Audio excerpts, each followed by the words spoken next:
Mr. President. Look over here, Mr. President.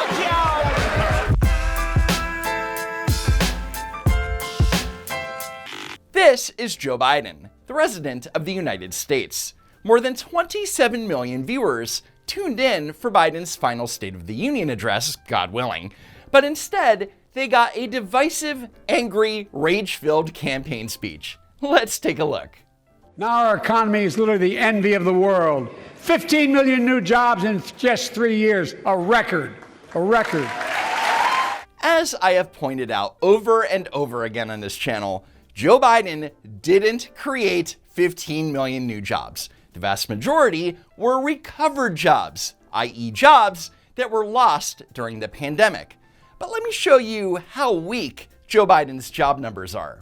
According to the Federal Reserve of St. Louis and the Bureau of Labor Statistics, in December 2019, the number of employed Americans who normally work full-time was 131.6 million. In February 2024, that number is 132.9 million. That means that there are only 1.2 million more people working full-time now than were working full-time during the pandemic. But wait, there's more. Since June 2023, the United States actually lost 1.84 million full-time employed workers. Which is weird because in the same time period, we created 1.84 million jobs. What a coincidence! And during that same time period, the number of part-time workers increased 1.69 million, from 26.2 million to 27.9 million. So for clarity, the number of workers who usually work full-time decreased by 1.8 million in a matter of months, and the number of part-time workers increased, which means that the vast majority of jobs being created are part-time jobs. Not being honest about the jobs numbers is why there's a disconnect between the Biden administration and a majority of Americans who understand that the economy is getting worse. Consumer studies show consumer confidence is soaring. And that's a lie. According to the Consumer Confidence Index, confidence is not only significantly lower compared to what it was 3 years ago, but it's way down compared to the heights of the Trump years. Inflation has dropped from 9% to 3%, the lowest in the world and tending lower. No, the United States does not have the lowest inflation rate in the world. Dozens of countries, including China, Italy, Saudi Arabia, Hong Kong, Japan, Germany, Spain, France, Greece, and Canada, all have a lower inflation rate than the United States. And by the way, the first couple of years, we cut the deficit. We've already cut the federal deficit. We've already cut the federal deficit over $1 trillion. Nope.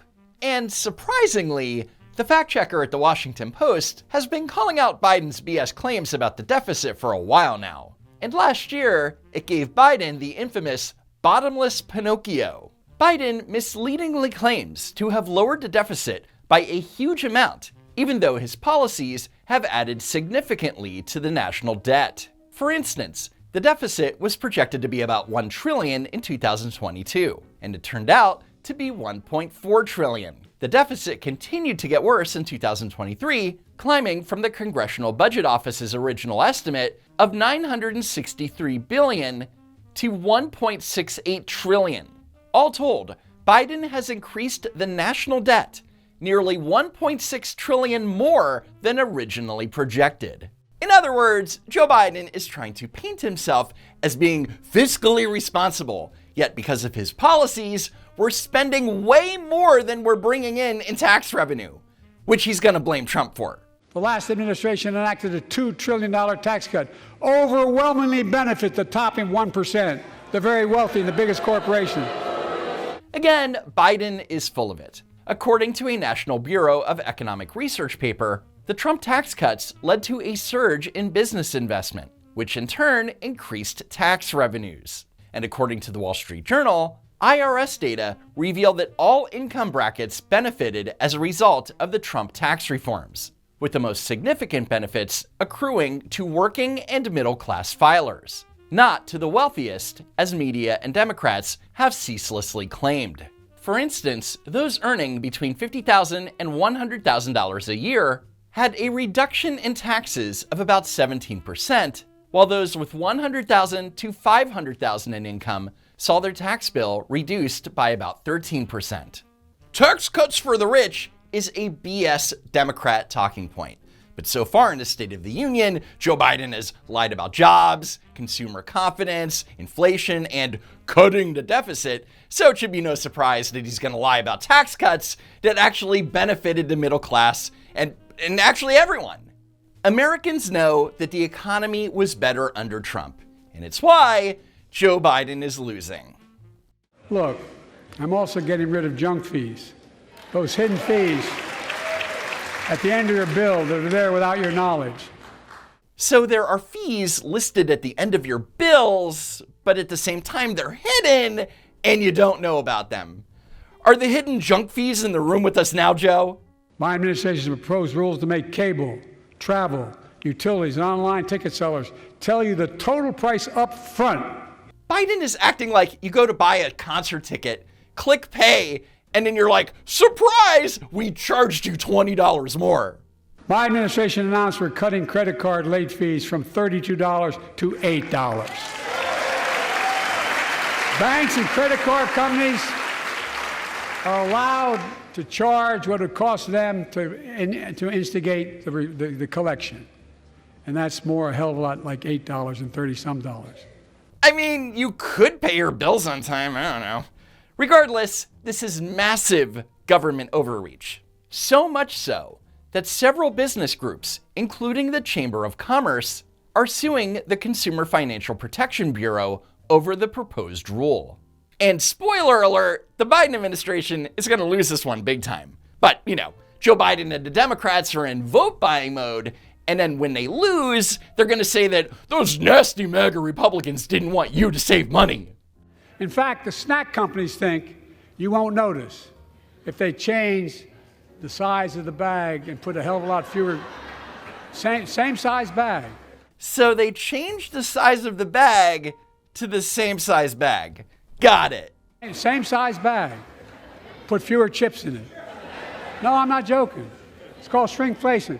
And shrinkflation is caused by inflation, which in this case was caused by Joe Biden's policies. You probably all saw that commercial on Snickers bars. What? You get charged the same amount, and you got about, 10% fewer Snickers in it. Stop putting less Snickers in the bag, Snickers! Snickers is speaking out now. They're denying the president's State of the Union accusation. Snickers writes this in a statement to CNN. We have not reduced the size of Snickers, singles, or share size in the United States. Like many industries, we continue to face high inflation and spikes in material costs. So there you have it. Snickers says it's just not true. Poor Snickers, Maria, slandered by Biden's economic incompetence. Shrinkflation has been his favorite hobby horse lately, but it's a gimmick term he invented to effectively absolve himself of any responsibility in inflation. Exactly. And Joe Biden, who is more angry over Snickers bars than he is with the fentanyl crisis or violent crime, would rather blame greedy corporations instead of owning up to his own failures and then laughably claim that they're gonna fix it, via the Shrinkflation Prevention Act. Over the last few years, greedflation has fueled rising costs facing American families. Greedflation occurs when corporations use inflation as a cover for price increases, inflating their own profits in the process. In fact, Federal Reserve data indicates that from 2020 to 2022, corporate profits rose by 75%, 5 times as fast as inflation. So Democrats are claiming that millions of corporations all decided at the same time to rip off their customers by making them pay more money for less product. Bullshit! But you've seen this before. It's the same Democrat tactic that they use against oil companies when gas prices rise. They made record profits. That must mean that they raised prices so that they would make more money. Of course, oil and gas prices are high due to the Biden administration's restrictive energy policies. And high energy prices lead to higher production costs and higher shipping costs.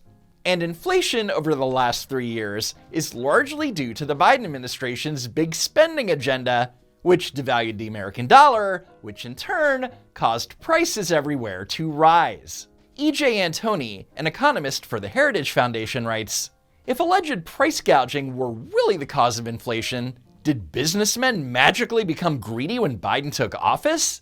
Were corporations never greedy in the 40 years leading up to Biden's inflationary expansion of government? Businesses haven't even passed all their higher costs on to consumers. If they're trying to be greedy, they're doing it all wrong." And what these economic geniuses aren't considering is the likely reason why companies made more profit between 2020 and 2022. It's because they sold more products. You know, because of all the stimulus that was injected into the economy, which incentivized consumers to buy things. But nah, let's blame it on those evil fat cat corporations. Better than taking responsibility for your actions. So the biggest and most consequential moment of the night was when Joe Biden accused House Republicans for rejecting the so-called bipartisan border bill, not because it was garbage legislation, but because not voting for it would help Trump and hurt Joe Biden. But unfortunately, politics has derailed this bill so far. I'm told my predecessor called members of Congress in the Senate to demand they block the bill. He feels political win, he viewed it as would be a political win for me and a political loser for him. It's not about him, it's not about me. I'd be a winner, not really. And that yelling came from Congresswoman Marjorie Taylor Greene of Georgia, who was criticizing Joe Biden's open border policies and how they led to a Venezuelan migrant being able to enter the country illegally and allegedly murder 22-year-old nursing student Laken Riley.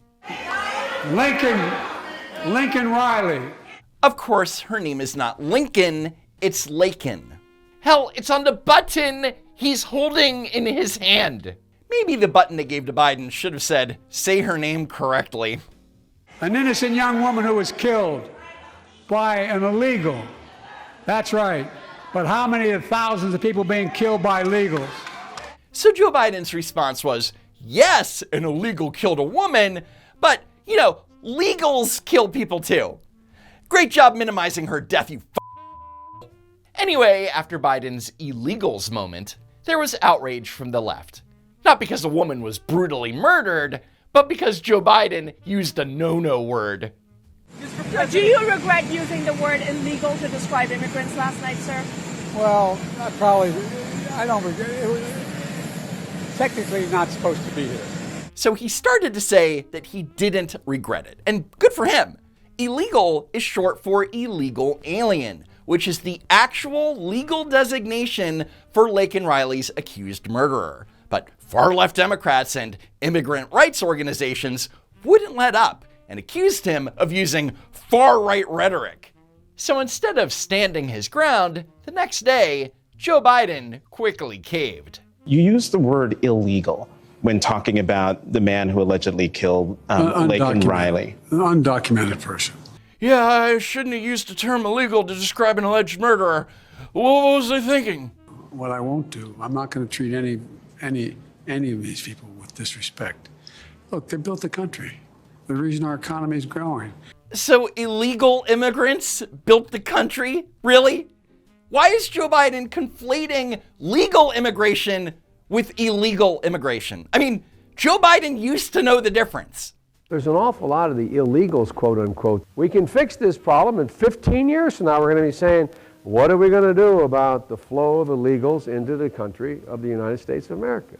So you regret using that word? Yes. Joe Biden won't apologize for calling a murder victim by the wrong name in front of an audience of millions of people or reach out to her family or anything, but he will apologize for the heinous act of disrespecting a violent criminal. Well, first of all, I want to be really clear about something. The president absolutely did not apologize. But he said he regretted using the wrong name to describe an accused murderer's immigration status. Isn't that apologizing? There was no apology anywhere in that conversation. He did not apologize. He used a different word. The damage control here is incredibly insulting. These people think you're so fucking stupid to not see that Joe Biden is more concerned with not insulting a suspected murderer than he is with the death of an American citizen. America, we have reached peak clown world. Sad, really. And on that disgusting note, that's it for now. Follow me on X at Don't Walk Run, and while you're at it, subscribe to the channel. As always, thanks for tuning in, and I hope to see you next time, if there is next time.